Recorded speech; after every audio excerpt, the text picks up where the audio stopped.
Hi, this is June. I recently blogged about using an API to do a syntax highlighting as you do in TextMate or Pastie. Well, rather than using somebody else's API, I thought it would be fun to write my own. So in this screencast, I'm going to show you how I did it using a simple Sinatra app. And link below, as you can see there, is where my code is, and you can take a look at it there and follow along with the screencast. Let me quickly demonstrate how the application works. So here in my editor, I have a Ruby file open. In fact, this is a Sinatra app itself. I'm going to select everything, copy it, and go to the application, and create a new snippet, paste it, give it a quick title, and generate. As you can see, it's nicely highlighted with my favorite theme, which is Twilight.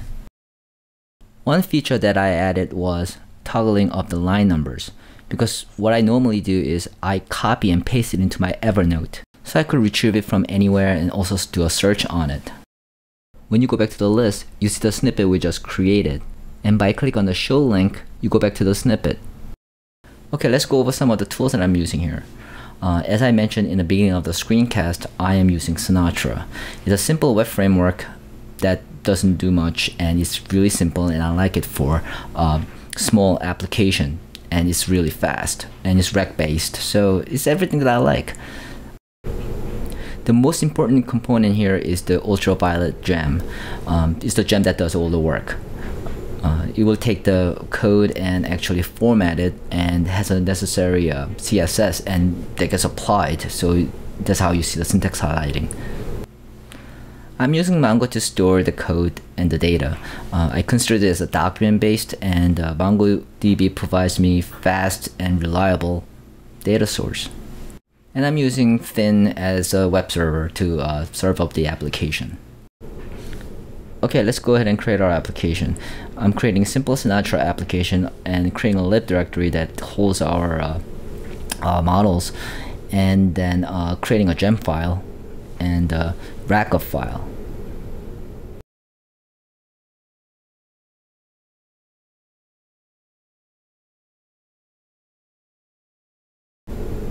And the next set of directories I need to create on the public directories are obviously CSS and JavaScripts.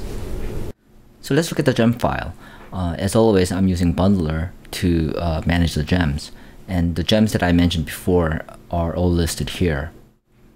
Next, let's look at our Sinatra app code. And as you can see, the first part is the all require, and then obviously there's the processor snippet.ro that actually reside in lib directory. And only thing that it's really doing is, as you can see, there's a get, post, and two gets. Now, if you look, there's a get colon ID. The reason why I use that ID is because MongoDB, it's going to be MongoDB ID. So what happens is not just serial numbers, but instead it looks somewhat obfuscated. So that's one benefit of using actually Mongo as opposed to any kind of a relational database. Let's take a look at the heart of the application, which is snippet.rb. We start off with requiring Ultraviolet Gem and its simple UV. And next one is obviously Mongo.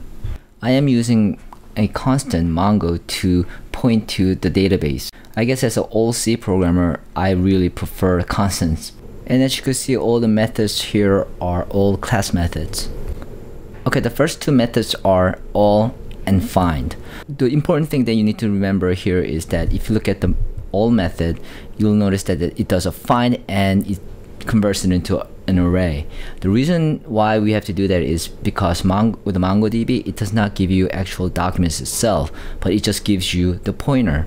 So that's why you need to convert to an array in order to get the actual documents themselves. The second method, which is find, and we are passing ID. There's a thing that you need to notice here is that we're actually converting the ID to object ID from string. You have to remember that this is a MongoDB and not the SQL servers that you are actually used to. Okay, now let's look at the create method. This is where the magic really happens.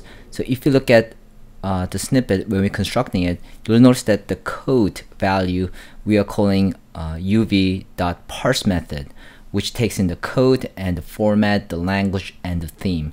And from looking at the code, you'll notice that my default language is Ruby, and Twilight is the theme. And finally, I'm just inserting the snippet to the Mongo. Before I continue, I just want to let you know that in this application, what I did was I took all the CSS files from the Git repo for Ultraviolet Gem, and I actually compressed so that I could actually host that in my application. So if you look at the code, you'll notice that under public CSS and application.css, that is actually the file that contains all the style sheets for syntax highlighting. And I have one function JavaScript for toggling the line numbers.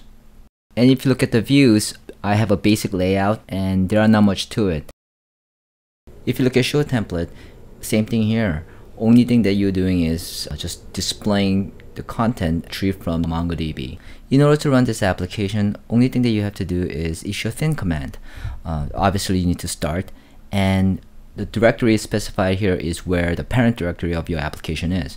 So the first thing that you need to specify is the rackup configuration file, and the next one is a PID, and of course the environment I'm actually running it in production with a port 6789, and where the directory the application is. And the last thing that you need is to specify where the log files are, and then -d switch basically runs it as a daemon. And that wraps up this screencast. I really encourage you to go take a look at the code. Everything should be self-explanatory.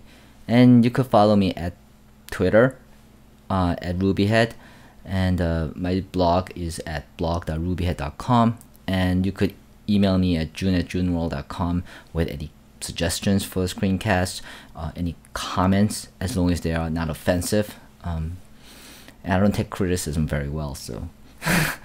And of course, visit my company's website, www.megenius.com. That's where we're a children's ebook publisher with great contents. And lastly, I'd like to thank Greg Pollock, who actually inspired me to create these screencasts and taught me some of these techniques that I'm using. And I'm right now trying a lot of different techniques to see how it is, and I'm learning a lot. So I'd like to send a special thanks, and all the other people actually contributing to the community. Thank you.